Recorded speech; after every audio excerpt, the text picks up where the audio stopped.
우리 주위에는 다양한 사람들이 살아갑니다. 어떤 사람은 겉은 멀쩡한데 뭐가 병들어요? 속이 병든 사람이 있어요.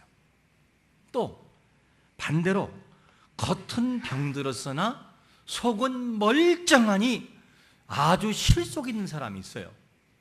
또 그런가 하면 어떤 사람은 겉과 속이 다 멀쩡해서 온전한 사람, 만나고 싶은 사람, 사귀고 싶은 사람, 대화 나누고 싶은 사람, 이런 사람도 있고, 또 어떤 사람은 겉과 속이 다 병들어 있는 상처만 주는 인생도 있습니다.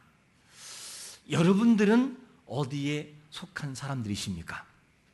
이왕이면 겉과 속이 정말로 괜찮은 사람, 쓸만한 사람, 만나고 싶은 사람, 시간 가도록 이야기해도 시간이 가지 않는, 정말로 시간이 더 나가서는 아까울 만큼의 그런 사람 되시기를 축원합니다. 그런 것이 너무나 중요하죠. 그러면 오늘날 우리의 가정으로 적용한다면 우리의 가정에 속한 남편, 그리고 아내, 더 나가서는 자녀분들은 어디에 속하십니까? 정말 그들이 괜찮은 사람, 그리고 만나면 또 이야기하고 싶은 사람, 그리고 모든 것을 주고 싶은 사람으로 남고 있는지 우리는 한번 생각할 필요가 있는 것이죠. 여러분, 다른 사람의 온전을 요구하기 이전에 우리 자신들이 먼저 온전한 사람 되시기를 축원합니다. 그러면 더 온전을 경험할 수 있겠죠.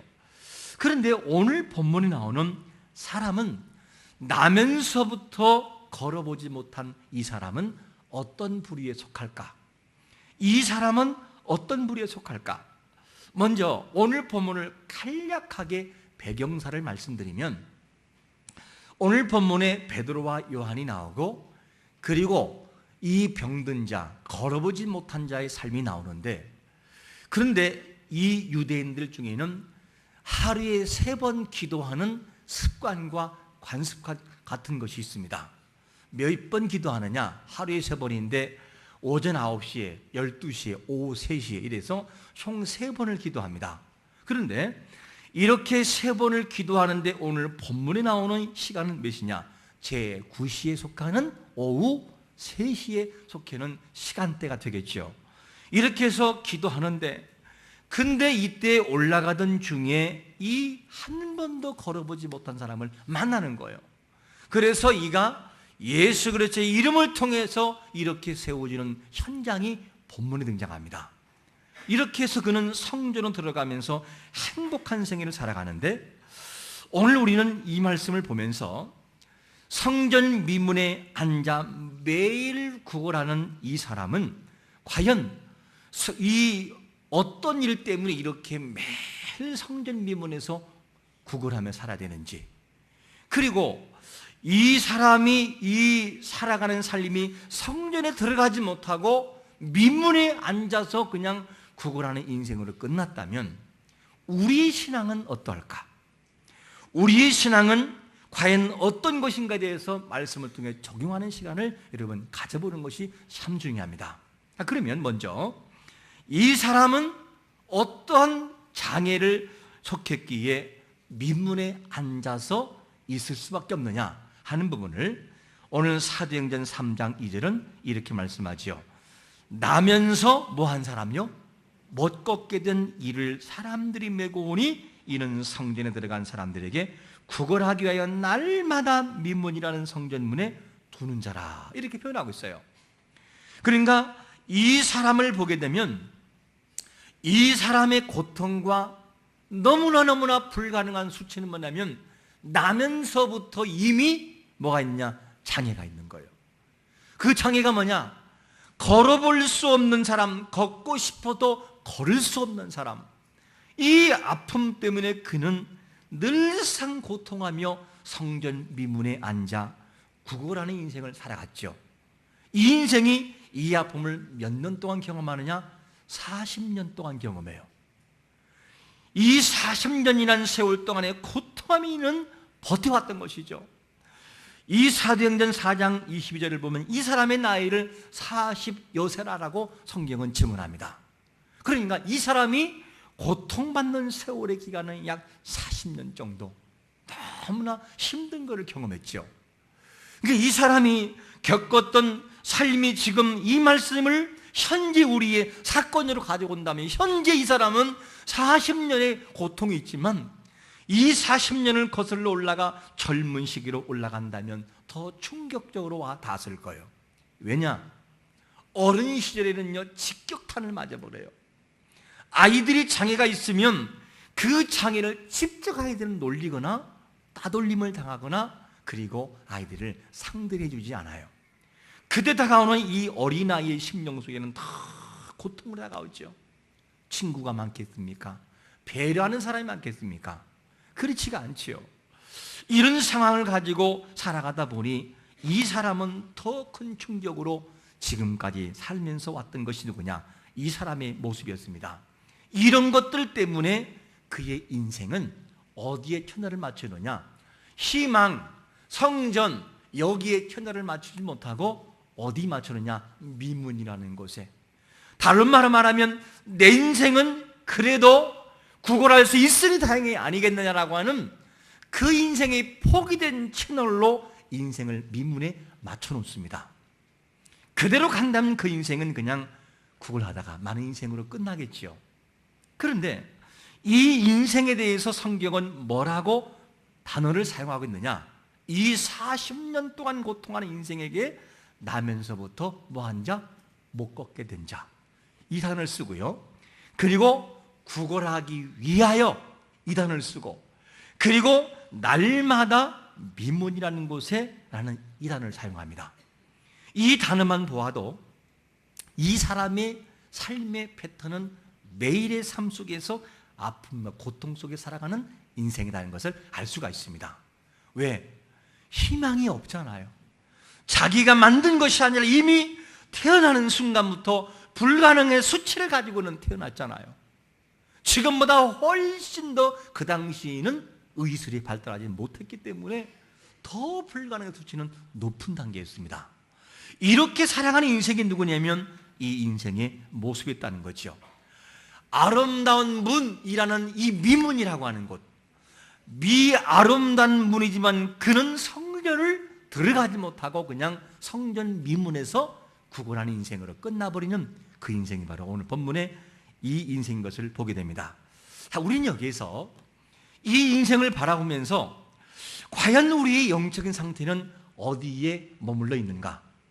그리고 신앙의 성숙도가 어느 정도인지를 한번 적용해보고 살펴야 됩니다. 여러분, 본문에 등장하는 사람은 나면서부터 뭐 했기 때문에요? 걸어본 적이 없는 이유 때문에 어디를 못 들어가요? 성전에 못 들어가요. 장애인이니까. 들어갈 수 없어가지고 미문에서 그냥 고통하고 있다면 그 인생을 포기 상태, 아니 그냥 살아가는 인생과 즐기는 인생이 아니라 단지 그냥 먹고 살아야만 되는 인생으로 남는 인생이라면 그러면 우리는 어떨까? 이 인생은 육체적인 장애 때문에 들어가지 못했다면 과연 그러면 우리 인생은 혹여 몸도 건강하지만 다른 장애는 특별히 없으나 하나님과의 친교, 하나님과 교제, 하나님과의 나눔, 하나님과 사귐이 없는 형식에 불과한 미문에 그냥 있어가지고 감동도 없고 체험도 없고 하나님이 나와 함께 하시는 능력을 경험하지 못하는 미문의 인생은 아닌지 한번 적용할 필요가 있다는 것이죠. 여러분, 인생은 어쩔 수 없이 그냥 미문으로 있는 인생이라면 우리는 그렇지는 않잖아요. 얼마든지 주님 앞에 나와서 찬양할 수 있잖아요. 그런데 우리는 어느새 미문에서 그냥 구걸하는 인생처럼 그렇게 살아갈 때가 너무나 많다는 거죠.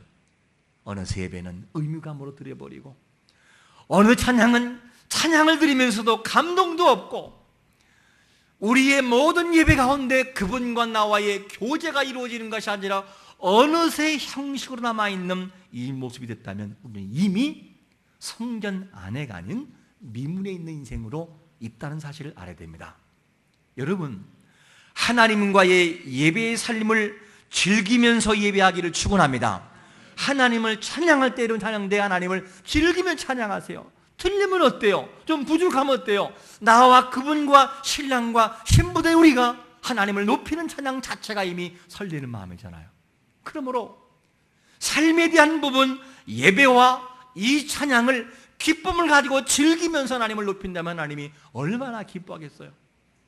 근데 우리에게는 인생의 삶에 있어서 하나님과의 관계가 즐기는 관계가 아니라 의무감으로 드려지는 예배, 어쩔 수 없이 드려야만 되는 예배, 어쩔 수 없이 찬양을 해야만 되는 찬양이 있다면 하나님 마음이 얼마나 아프겠어요.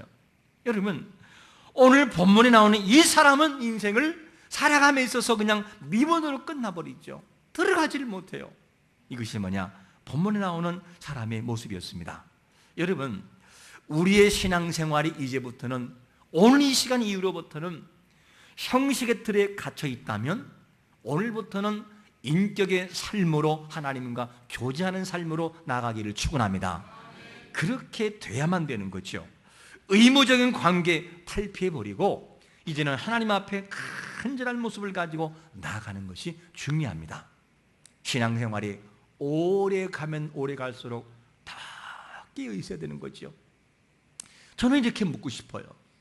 우리 삶에 하나님을 찾고 싶은 마음이 있는지, 정말 하나님을 향한 간절한 마음과 사모하는 마음으로 간절한 눈물을 흘려본 적이 몇 번이나 되는지, 정말 우리가 가야 할 그 나라, 하나님의 소망 나라를 정말 소망하며 살아가고 있는지, 하루의 삶 속에 몇 분이나 그분과 교제는 나누는지, 일주일의 삶 속에서 며칠을 하나님과의 관계를 유지하고 있는지, 한 달이라는 삶 속에 몇 주 정도는 하나님을 높이고 있는지, 1년이라는 세월 동안에 몇 달이 하나님을 찬양하고 있는지, 내 인생의 전반 부분에 있어서 하나님을 높이며 살아가는 삶은 어느 부분에 얼만큼 속하겠는지 한번 우리는 물어봐야 되는 거죠.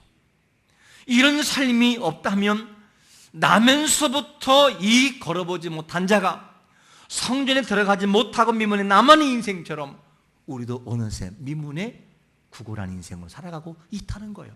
우리도 모르는 사이에. 여러분, 이것을 정말 슬퍼야 됩니다. 오늘 보면 나오는 이 사람은 나면서부터 걸어보지 못한 장애 때문에 그렇다면 우리 인생 속에서 하나님 앞에 나가지 못하게 만들고 성전에 들어가지 못하게 만들고 그분과 교제하게 만드는 요소가 무엇인지 한번 바라봐야 돼요. 내 인생의 삶 속에서 조금만 더 가까이 가면 좋을 텐데, 나를 정말 회복하시는 그분을 만날 수 있을 텐데, 나는 왜 그렇게 가서다가도 한순간에 무너지고 또 무너지고 또 무너져서 매일 민문에서 그냥 그렇게 앉아서 구걸하는 인생처럼 살아가야만 되는지 우리는 물어야 돼요. 하나님이 원하시는 그런 삶은 절대로 아니라는 거죠. 여러분들이 여러분 자녀에게 최고의 삶을 살기를 원하는 것처럼 하나님 오늘도 우리에게 최고와 최선의 삶을 살기를 원하시는 것이 아버지의 마음인 것을 믿으시기를 축원합니다. 근데 그렇게 못 되는 것을 얼마나 아파하겠어요. 여러분, 이 본문 속에 나오는 사람은 육체적인 장애 때문에 성전에 못 들어가요. 그런데 장애라고 하면 육체적인 장애만이 장애가 아니라 마음적인 내적인 것과 심리적인 장애도 장애라는 거죠. 무슨 말이냐면 우리는 살아가면서 우리 마음에 병든 사람이 있어요. 어떤 사람은 똑같은 말을 듣고도 할렐루야 감사합니다라고 받아들이는 사람이 있는가 하면 어떤 사람은 똑같이 말을 들었어도 곡해서 마음속에 상처를 받는 사람이 있어요. 어떤 사람은 바다같이 넓어서 수많은 돌을 던져도 전혀 그 모습이 보이지 않고 그냥 흘러가는 인생이 있는가 하면 어떤 인생은 옹달샘처럼 돼가지고 요만한 죄악들을 던져도 파도처럼 밀려가는 마음의 여유가 없는 인생도 있어요. 그것도 뭐냐면 사실 알고 보면 장애와 같은 것이죠. 그뿐입니까? 어떤 사람은 성격이 정말로 너무나 못한 부분 때문에 하나님 앞에 다가설 수 있음에도 불구하고 그 때문에 무너져 버려요. 다시 원이지.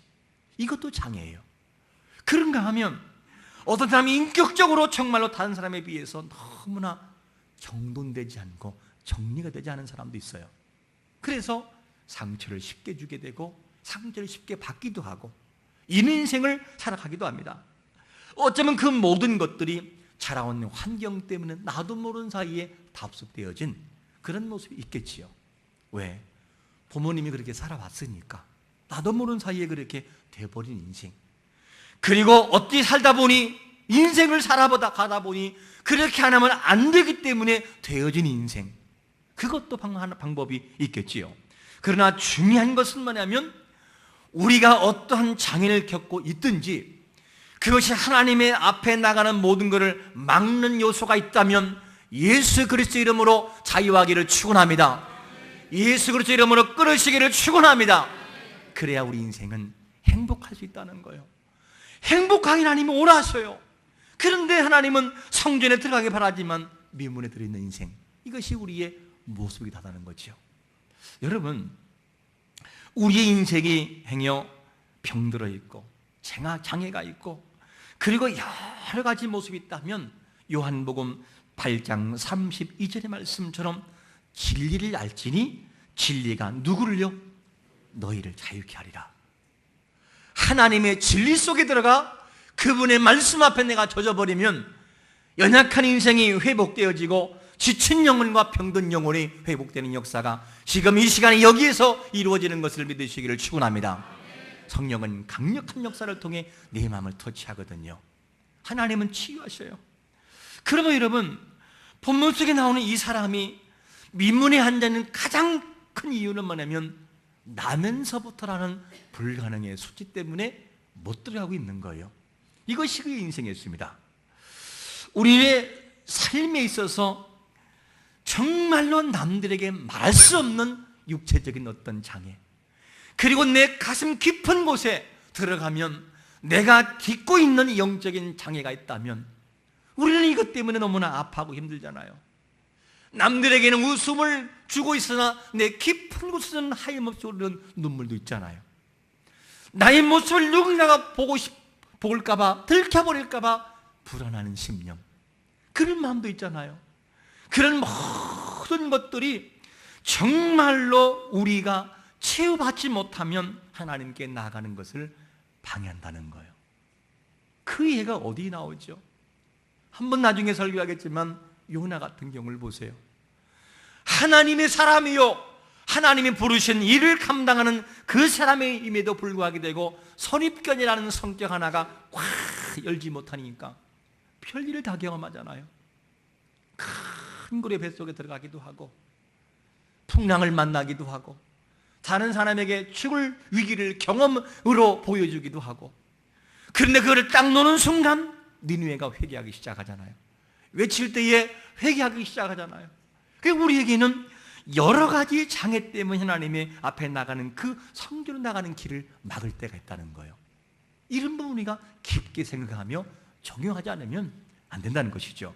그러면 오늘 본문 속에 나오는 이 사람이 나온 결론이 뭐였냐면 베드로를 만나서 정말 이 사람이 치유받고 성전에 들어가는 역사를 경험했다면 그의 답을 보면 우리 답도 보인다는 거죠. 우리도 그런 모습을 가지고 해답이 뭔지를 찾으면 우리의 모습도 행복할 수 있다는 것이죠.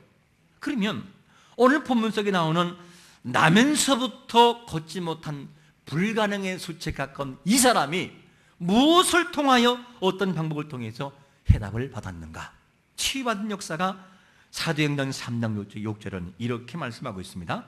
베드로가 이르되 은과 금은 내게 없거니와 내게 있는 이것을 내게 주노니 누구의 이름으로? 나사렛 예수 이름으로 일어나 걸어라. 할렐루야. 예수 그리스도의 그분을 통해서 회복되는 걸 보게 됩니다.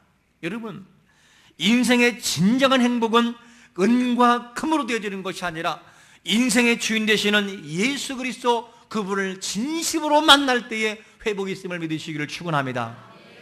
오늘 본문 속에 베드로와 요한은 고통당하는 이 40년의 세월을 허비한 인생에게 은을 줄 수 있어요. 금을 줄 수 있어요. 그런데 왜 그들은 금을 주지 않고 금을 안 줬을까? 없어서만일까요? 꼬우면 안 될까요? 근데 그것으로 그 인생의 해답이 안 나오기 때문에 그렇게 해결을 하지 않습니다. 만약에 그에게 금덩 하나를 준다면 그 인생이 한 달 행복할 수 있을지는 몰라요. 아니면 2개월 동안에 춤추며 즐길지 몰라요. 그런데 그 돈이 떨어지면요 어떻게 되죠? 다시 미문으로 와야 돼요. 다시 인생을 허비하면서 구걸하는 인생으로 살아갈 수밖에 없지요. 그거를 알기 때문에 베드로와 요한은 뭘 주느냐? 바로 예수 그리스도 그분을 소개함으로 그 인생이 완전히 뒤바뀌기 원하는 것이 베드로의 심정이에요. 요한의 마음에 했던 것을 믿으시기를 축원합니다. 그 예수를 만나 인생이 달라질 수 있으니까, 그래야 미문에서 성령 안으로 들어올 수 있으니까 이거를 그는 소개해주고 있는 것을 보게 됩니다. 여러분, 이 모습을 본다면 베드로와 요한이 소개했던 그 예수는 바로 뭐냐? 인생들의 죄악을 담당하신 죄의 해결자가 되는 것을 믿으시기를 축원합니다. 그래 그 예수님은 불가능을 가능케 하시는 전지전능하신 하나님 자신이신 것을 믿으시기를 축원합니다.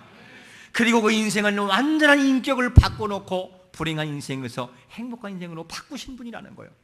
인생을 만나야 그 인생이 미문을 떠날 수 있기 때문에 그는 돈이 아니라 예수님을 소개하는 거예요. 이것을 우리는 본문을 통해 볼 수 있습니다. 그 예수님에 대해서 성경은 뭐라고 소개하고 있느냐? 사도행전 17장 26절은 이렇게 소개합니다. 같이 읽어볼까요? 시작. 인류의 모든 족속을 한 혈통으로 만드사 온 땅을 살게 하시고 그들의 연대를 청하시며 거주의 경계를 한정하셨으니. 무슨 말이냐? 하나님은 인류의 모든 족속을 한 사람으로부터 나오기에는 인생들의 모든 주관자가 되시고, 그리고 하나님은 인생들을 살아가는 모든 삶의 시대와 시기와 그리고 모든 범위를 정하시는 전지전능하신 역사의 흐름을 바꾸시는 하나님인 것을 믿으시기를 축원합니다. 그 하나님을 소개하고 있어요. 그렇기 때문에 중요한 것은 뭐냐면 인생에 정말 행복하려면 돈과 금으로만 되어지지 않고 그 예수를 만나 금과 돈이 있을 때에 인생은 더 행복할 수 있는 것을 믿으시기를 축원합니다. 이런 삶을 살아가는 거죠.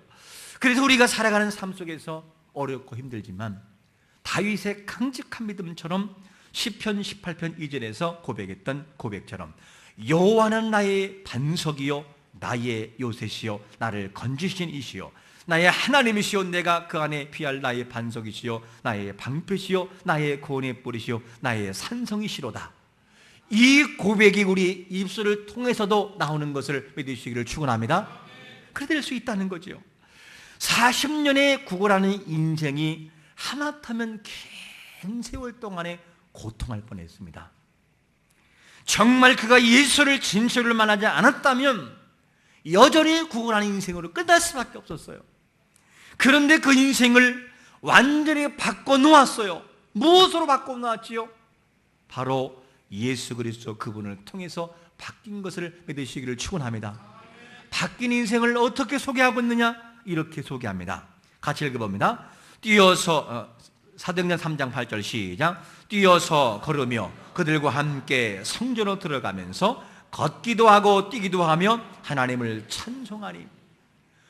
이 인생의 예수를 정말 만나니까 미문이라는 장소에서 탈피하여 성령 안으로 들어가되 하나님을 높이며 찬양하는 삶으로 바뀐 것을 믿으시기를 축원합니다.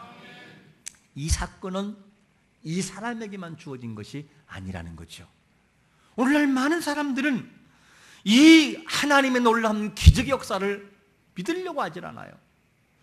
아니 다른 사람의 것은 믿어주는데 나에게도 이런 일이 있을까라고 생각을 하고 물음표를 달아요. 그러니까 하나님의 기적을 볼 수가 없는 것이죠. 여러분, 하나님의 능력과 권세는 예나 지금이나 동일하신 것을 믿으시기를 축원합니다. 언제나 동일하셔요. 그분은 그때도 역사했지만 지금 우리에게도 똑같이 역사한다는 거예요. 그게 하나님의 역사지요. 그래서 우리는 반드시 기도해야 됩니다. 예레미야 29장 13절 말씀처럼 너희가 전심으로 나를 찾고 찾으면 뭐 한다고요? 만나리라. 만나는 역사가 있는 걸 믿으시기를 축원합니다. 만나야만 되고 또요. 이게 너무나 중요하지요. 오늘날 많은 사람들이 역사심을 믿지 않을 때가 너무나 많아요. 지금도 하나님은 우리에게 이 놀란 역사를 주고 싶은데 사람들이 믿지 않아요. 자동차가 출발하려면 일단 기어가 들어가고 그 다음에 나머지 출발하듯이 하나님 우리에게 툭 던지는 질문이 하나가 있어요. 사건이나 사고나 떠나가지는 많은 일들, 물음표 하나 던지는 일들이 있어요. 그러면 그거를 잘 이기면서 나가야 되죠. 그런데 그거를 이겨야 다음 당 하나님이 일을 하시거든요. 무슨 말이냐면 오늘 말씀의 이 사건은 단지 이 40년 동안 걸어보지 못한 자가 걷고 성전에 들어간 것으로 끝나지가 않아요. 다음에 이어지는 이야기가 뭐냐면 이 스토리가 어디로 가느냐? 베드로의 입을 열게 만들어요. 어떻게? 유대인들은 너무나 마음이 강팍해서 어떤 말을 하더라도 믿으려고 하지 않고 굽히려고 하지 않아요. 왜? 이미 굳어진 율법, 관습, 전통 이런 것들이 그의 마음을 확 닫고 있기 때문에 열 수가 없어요. 근데 열 수 있는 방법이 뭐냐면 하나님의 기적의 역사가 그들의 눈에서 보여지게 하는 거예요. 어떻게? 40년 동안 고통하는 사람을 일으켜 세우는 역사, 그가 성전으로 뛰어 들어가는 역사, 하나님을 찬양하는 역사, 그 얼굴 속에 굳어진 인생 속에 그들의 인생이 펴지는 역사를 보면서 와, 하나님의 역사를 저렇게 하는 거구나. 어떻게 됐지? 예수 그리스도를 통하여. 그 예수가 누구인데? 너희들이 십자가에 못 박은 예수니라. 너희들이 못 박은 예수가 바로 그 예수인데 너희가 절대 회개하라. 그는 메시아였고 그는 예수였고 다시 오실 주님이라. 이 사실을 베드로가 입을 통해서 증거할 때 유대인들은 통회합니다. 가슴을 치며 회개합니다. 그리고 많은 사람들이 돌아오게 되죠. 이렇게 하여 유대인들의 강팍한 마음을 강타해버려요. 그리고 회개가 이루어지죠. 이렇게 이어지는 거예요. 그러니까 우리에게 하나님은 지금 이 시간에 이 말씀을 통해 우리에게 주신 것은 뭐냐면 너도 출발점이 이처럼 믿고 나가라. 그 다음에 내가 너에게 다음 할 일이 있다. 하느님 우리가 음성을 듣는 것이 중요하지요. 여러분, 이곳에 계신 모든 분들은 나름대로의 아픔을 지니고 살아갑니다. 그 크기가 다르고 종류가 다를 뿐이지 모든 사람은 다 아픔이 있고 아픔의 상처들이 있어요. 그 아픔의 상처들을 딛고 살아가지만 중요한 것은 뭐냐면 그 아픔 때문에 환경의 감옥에 갇혀서는 안 된다는 거죠. 미문에 머물는 인생으로 끝나서는 안 된다는 거죠. 성전으로 일어나 들어가야 되는 것이 맞는 것입니다. 이렇게 돼야 되는데 오늘날 우리에게는 그 성전 들어가지 못하고 너무나 아파할 때가 많아요. 그것으로 끝날 때가 많아요. 여러분, 하나님이 오늘 우리에게 하시는 말씀을 들어야 돼요. 불가능한 일이 너에게 있느냐? 그러면 오늘 말씀을 보아라. 이 불가능을 가능케 한 사건이 누구를 통하여 이루어졌느냐? 너의 불가능의 문제, 예수 그리스도의 이름으로 일으켜 세울 수 있음을 너는 믿느냐? 그래야 되는 거죠. 그리고 너의 모든 불가능 문제 나 앞에 가지고 나올 수 있겠느냐? 내가 너의 이 모든 불가능을 일으켜 세워 민문에서 성전으로 들어가게 할 수 있는데 너는 그렇게 할 수 있겠느냐? 나를 믿을 수 있겠느냐라고 묻는 질문에 우리는 답변이 필요한 거죠. 예, 주님, 내 인생의 환경의 수치는 불가능의 수치이지만 하나님이 하시면 저도 민문에서 일으켜 세워 성전으로 들어갈 것을 믿습니다 라고 믿는 신앙이 필요한 거죠. 여러분, 하나님 오늘도 우리의 모든 불가능의 수치를 회복하셔서 민문이라는 장소에서 성전 안으로 들어가 하나님을 찬양할 수 있도록 만들어주신 분인 것을 믿으시기를 축원합니다. 오늘 우리는 잘못하면은 민문이라는 장소 속에 머물게 하는 여러 가지 장애, 영적인 장애에 속하는 우리의 성격들, 우리의 고집들, 우리의 교만들, 우리의 나태함, 우리의 무관심, 우리의 영적인 무지가 하나님 앞에 나가는 것을 방해할 수 있어요. 그냥 미문에서 살아가는 인생으로 끝나게 만들 수 있습니다. 그러므로 우리는 기억해야 되는 거죠. 주여, 이 미문의 고통 속에서 해방되어 하나님 당신의 음성에 들려지게 원하고 하나님의 거룩한 성전 들어가 오늘 이 40년 동안에 고통하는 사람이 뛰며 걸으며 하나님을 찬양했던 것처럼 주여, 내 인생 속에 묶인 쇠사슬을 끊어 주옵소서, 예수 이름으로 끊어 주옵소서 라고 기도하는 삶이 필요한 거죠. 여러분, 정말 우리의 묶인 모든 쇠사슬이 예수 그리스도 이름으로 끊어져 새로운 피조물로 거듭나 하나님을 찬양하되 정말 중심을 다해 찬양할 수 있는 행복한 성도, 치유받은 성도, 회복의 성도가 되시기를 예수 그리스도 이름으로 축원합니다. 아멘.